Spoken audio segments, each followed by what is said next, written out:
Oh man, it's such a beautiful day outside. I wish I could go. But I guess I'm stuck here making booktube videos. I wonder what the best way would be to bring everyone down to my level. This is the top 5 books that don't have any romance. That'll do.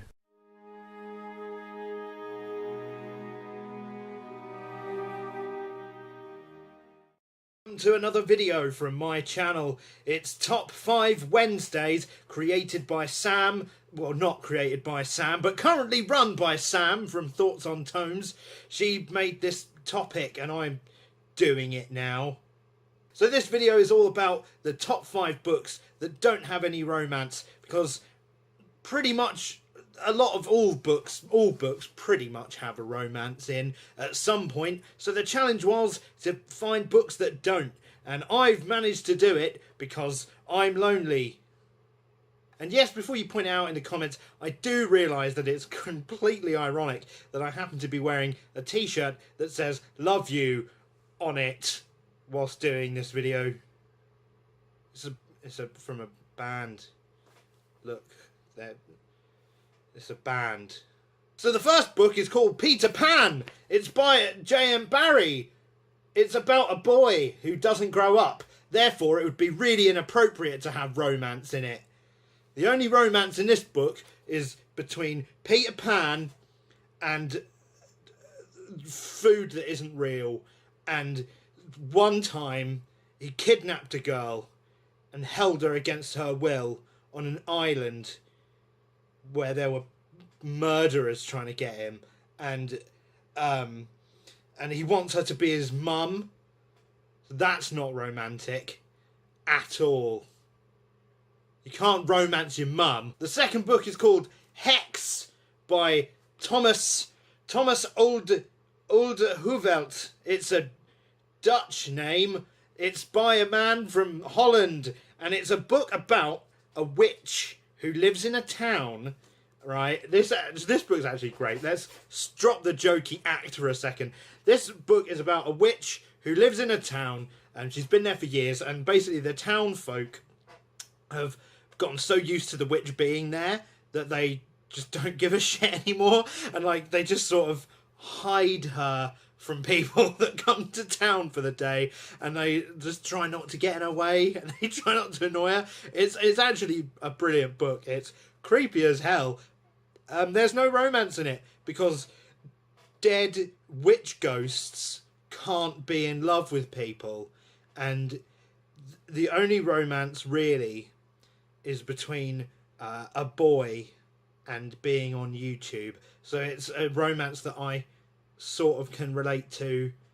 Probably he really loves YouTube or something, and he just wants to share that love, but it's not romance really, because you can't romance your YouTube channel.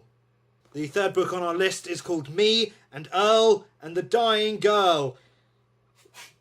You might think because it's got me in it and a girl and a guy called Earl that there's a love triangle, because that's 3 parts of a love triangle, and it's a young adult contemporary book, so it would make sense for there to be a love triangle, but it's not. It's not that.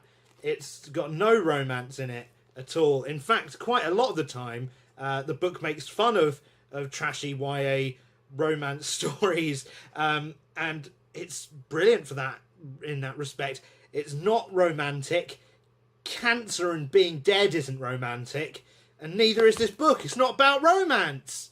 The fourth book on our list today is Jurassic Park by Michael Crichton. I love this book, so I guess there's romance between me and its pages, but in the book there is none romance. In fact, there is more passion between Alan Grant, who is a dinosaur bone digger, and dinosaur bones than there is with anyone. And there's a real woman in this book as well, and her name's Ellie Sattler, and I have a crush on her, but I can't be in love with her and be a character in the book, because that's not possible unless I do a fan fiction, but I'm too lazy for that, so I'll just watch the film and pretend to be married to Laura Dern or something. The last book on my list today is The Player of Games by Ian M. Banks. This is a book about a man who plays games. Not like he hasn't got game like a pickup artist. He just plays like board games in space. And as a result of that, he gets invited to a space board game tournament to become the emperor of a solar system. And if that doesn't make you interested, nothing will. It's got like no characters that are really emotional. The characters involved are very logical because they all play board games. There's no romance aspect to the book at all, from what I can remember. There might be a bit of flirting, might have a flirt, but there's no love interest. There's no romance. One of the only main character that the protagonist interacts with is like a robot who's like a little ball that flies around, and he's annoying and he hates him. So it's like the opposite of romance. It's hate-mance. So that was it. That was my video on Top 5 Wednesdays, the top 5 books that don't have any romance whatsoever. This was a good topic, I think. This is a hard topic. Top 5 Wednesdays, normally quite easy stuff to get your head around, all very common things that you would think of. This one was very interesting, so applause. Well done to Sam from Thoughts on Times for coming up with this topic, and thank you for watching this video. Now I'm going to go and be sad over there somewhere, probably, because it's too sunny back over by the window. Bye!